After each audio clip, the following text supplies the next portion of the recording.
Halo jemaat, Shalom kepada Anda semua.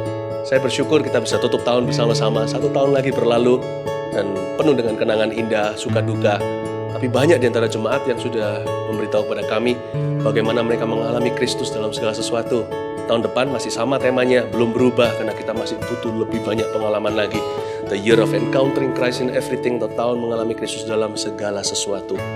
Saya diingatkan Tuhan waktu berdoa bahwa tahun depan beberapa masalah di dalam hidup kita masih akan terus berlanjut, tidak akan selesai. Ini bukan kutukan, tapi seperti seolah-olah Tuhan mempersiapkan kita untuk berjalan di lembah kelam. Lembah kelam pun ada indahnya loh. Kita bisa berubah karakternya, kita jadi semakin seperti Kristus. Kadang-kadang Tuhan izinkan ada beberapa leftover atau beberapa masalah yang masih sisa untuk melatih kita. Karena itu, mari kita komitmen sama-sama menjelang akhir tahun ini untuk kita banyak berdoa, cari wajah Allah, banyak bergumul dengan firman Tuhan, dan mendengarkan rema-rema yang baru. Sebab Tuhan akan suruh kita semakin sabar tahun depan. Ya, panjang sabar. Jangan lupa untuk selalu jaga hati dalam segala kewaspadaan. Nggak hanya hati yang harus dijaga, stamina tubuh juga. Tuhan ingatkan saya untuk mengingatkan Anda untuk jaga kesehatan. Kita mungkin harus mulai beralih dari kehidupan yang kurang sehat dan mulai secara sengaja menjaga kesehatan agar kita lebih lama melayani Tuhan. Harus jaga makan, we are what we eat, dan juga olahraga. Ini mungkin saya bicara pada diri sendiri juga.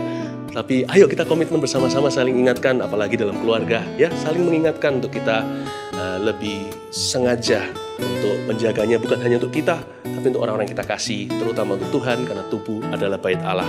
Tuhan juga ingatkan, jangan diantara kita yang hatinya ingin menjadi kaya. Karena nanti kita jatuh dalam pencobaan-pencobaan, kesusahan yang gak perlu. Karena hati yang tamak dan serakah akan membuat kebodohan. Melainkan bersyukurlah untuk sedikit yang ada, kelola, lalu tabung pelan-pelan. Karena harta atau uang yang didapat dengan lekas atau cepat pula untuk menguap, seperti kata Amsal. Apa yang ada, yang sisa Anda bisa investasikan kepada apa yang sifatnya aman dan berjangka panjang. Dengan banyak berkat Tuhan dan banyak berdoa, Tuhan pasti nanti akan bisa melipat gandakan apa yang kita punya. Asal hati kita bersyukur atas apa yang kita sudah miliki. Dan percayalah, bagi mereka yang punya anak, apalagi anaknya masih kecil atau beranjak dewasa di bangku sekolah, jangan khawatir. Karena Tuhan berjanji bahwa anak-anak kita nanti tidak akan membutuhkan uang yang kita simpan untuk mereka. Kalau mereka mendapatkan rumah dalam suasana kasih dan kebenaran, kalau mereka selalu didoakan oleh orang tuanya yang penuh dengan teladan, dan kalau kita sekolahkan mereka sebaik mungkin yang kita mampu, berkat Tuhan yang akan menyiapkan jalur sendiri bagi mereka. Tanpa kita, mereka bisa berhasil dan bisa sukses melebihi sukses papa mama.